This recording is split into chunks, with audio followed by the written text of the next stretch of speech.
എല്ലാ ഭക്തജനങ്ങൾക്കും കതിർവേൽ മുരുകൻ യൂട്യൂബ് ചാനലിലേക്ക് ഒരിക്കൽ കൂടി സ്വാഗതം.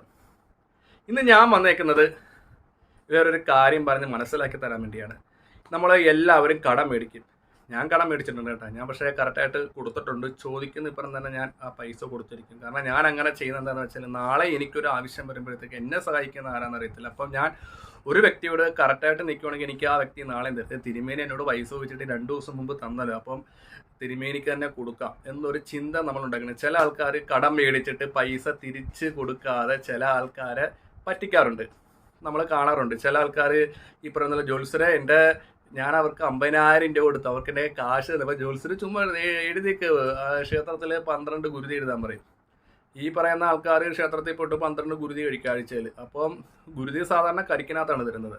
അപ്പോൾ ഗുരുതിയൊക്കെ മേടിച്ചുകൊണ്ട് വന്നിട്ട് ഈ പറയുന്ന ഗുരുതി 4 മൂലയിലും കുഴിച്ചിടും, 1 5. അപ്പോൾ ബാക്കി എവിടെ കൊണ്ട് അപ്പോൾ ജോത്സരനെ നിങ്ങളുടെ വീടിൻ്റെ എവിടെയെങ്കിലും കൊണ്ട് കുഴിച്ചോണ്ട് പറയും. അങ്ങനെ വീട് മൊത്തം ഈ പറയുന്ന പോലെ കുഴിയായിരിക്കും.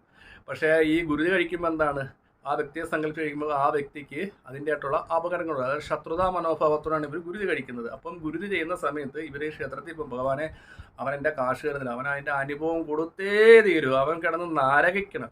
അപ്പം അവിടെ ഒരു കാര്യം മനസ്സിലാക്കുന്നില്ല, അവൻ നരകിച്ചാൽ നിങ്ങളുടെ കാശ് എങ്ങനെ കിട്ടും? ഒട്ടുമിക്ക ആൾക്കാരുകളും ഈ പറയുന്ന കാശ് മേടിച്ചിട്ട് ജ്യോത്സ്യന്മാർ പറഞ്ഞു കൊടുക്കുന്ന വഴിപാടാണ് ഗുരുതി, കൈവിട്ട ഗുരുതി, കുമ്പളങ്ങ, പല രീതിയിലുള്ള വഴിപാടുകളും ജ്യോത്സ്യന്മാർ പറഞ്ഞു കൊടുക്കും. ചിലവർ ആ തിരുമേനിമാർ തന്നെ ഈ കുമ്പളങ്ങ മുറിച്ചൊക്കെ കൊടുക്കാറുണ്ട്. പക്ഷേ എൻ്റെ അഭിപ്രായം അങ്ങനെ ഒരു വഴിപാട് ചെയ്തിട്ട് അവന് ദുരന്തം വരും. ഇല്ലെങ്കിൽ ആ പ്രാർത്ഥനയുടെ ഒരു എനർജി കൊണ്ട് അവൻ എന്തെങ്കിലും സംഭവിക്കുമ്പോൾ വീണ്ടും നമ്മുടെ പൈസ തരാതിരിക്കുമല്ലോ ചെയ്യത്തുള്ളൂ. ഇപ്പം നമ്മുടെ പൈസ തരണമെന്ന് പറഞ്ഞ ഒരു വ്യക്തി ഇരിക്കുവാണ് 10-ാം തീയതി. അപ്പം നമ്മൾ ഈ പറയുന്ന ക്ഷേത്രത്തിൽ പോയി ഗുരുതിയും കാര്യങ്ങളൊക്കെ കഴിക്കുമ്പോൾ അവന് ഭയങ്കര വിഷയമായി. അപ്പം നമുക്ക് തരാനുള്ള പൈസ അവൻ്റെ ആശുപത്രി ചെലവിനെടുത്ത്, ഇല്ലെങ്കിൽ അവൻ വേറെ കാര്യത്തിനെടുത്ത്, അപ്പം അവന് പ്രശ്നങ്ങൾ കൂടുമല്ലേ. അപ്പം തിരിച്ചു കിട്ടിയ പൈസ എങ്ങനെ അവന് കംപ്ലൈൻ്റ് ഇല്ലാതെ നമുക്ക് മേടിച്ചെടുക്കാം, അതാണ് നമ്മൾ ചിന്തിക്കേണ്ടത്. അപ്പോൾ അതിന് ദൈവികപരമായി താന്ത്രികജനമായിട്ട് ഒത്തിരി കാര്യങ്ങളുണ്ട്. ഇതറിയാനാണ് ഭക്തജനങ്ങൾ ഗുരുതി കഴിക്കുന്നത്. ഗുരുതി എന്ന് പറഞ്ഞാൽ ശരിക്കും പറഞ്ഞാൽ നമ്മളിലേക്ക് ഉണ്ടാകുന്ന നെഗറ്റീവുകളെല്ലാം അടിച്ചു മാറ്റി പോസിറ്റീവ് എനർജി ആക്കാൻ വേണ്ടിയാണ് ഗുരുതി. ഗുരുതിയിലെ ബാധാദോഷങ്ങൾ തീരും, ശത്രു ദുരിതങ്ങൾ, അതായത് ശത്രുതാ മനോഭാവം, അതായത് ഒരിക്കലും ഈ പറയുന്ന ശത്രുവിനെ നിഗ്രഹിക്കുക എന്നുള്ള ഒരു ഇതൊന്നും ഗുരുതിയിലില്ല. ഇതൊക്കെ ഈ പറയുന്ന ആൾക്കാർ, ഈ സപ്താഹം അയക്കുന്നവരും ഈ പറയുന്ന ബാക്കിയുള്ളവരൊക്കെ കുറേയൊക്കെ തെറ്റിദ്ധാരണകളാണ്.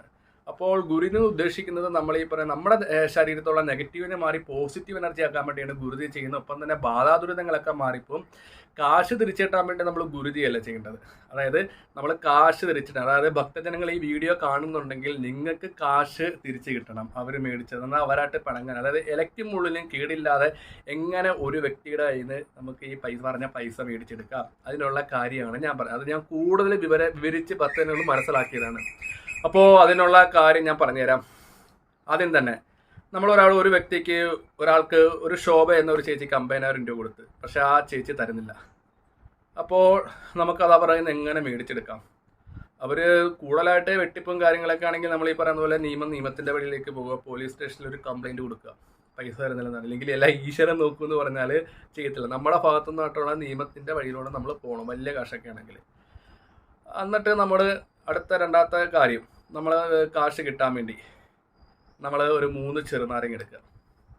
3 ചെറുനാരങ്ങ എടുത്തിട്ട് നമ്മൾ ഭദ്രകാളി ക്ഷേത്രത്തിലോ ദുർഗായിരിക്കുന്ന ക്ഷേത്രത്തിലോ പോയിട്ട് നമ്മൾ എന്ത് ചെയ്യണം, ആ കാശ് വരാനുള്ള വ്യക്തിയോട് നമ്മൾ നാരങ്ങ മുറിക്കുമ്പോൾ പ്രാർത്ഥിക്കേണ്ടത് എന്താണ്? ദേവി, എനിക്ക് ആ വ്യക്തികൾക്ക് കാശ് തരാനുള്ള സമ്പത്തിൻ്റെ തടസ്സം മാറ്റിത്തരണമെന്ന് 3 ചെറുനാരങ്ങ മുറിച്ച് അത് തിരിച്ച് വെച്ച് നെയ്യ് ഒഴിച്ച് വെച്ച് പ്രാർത്ഥിക്കണം.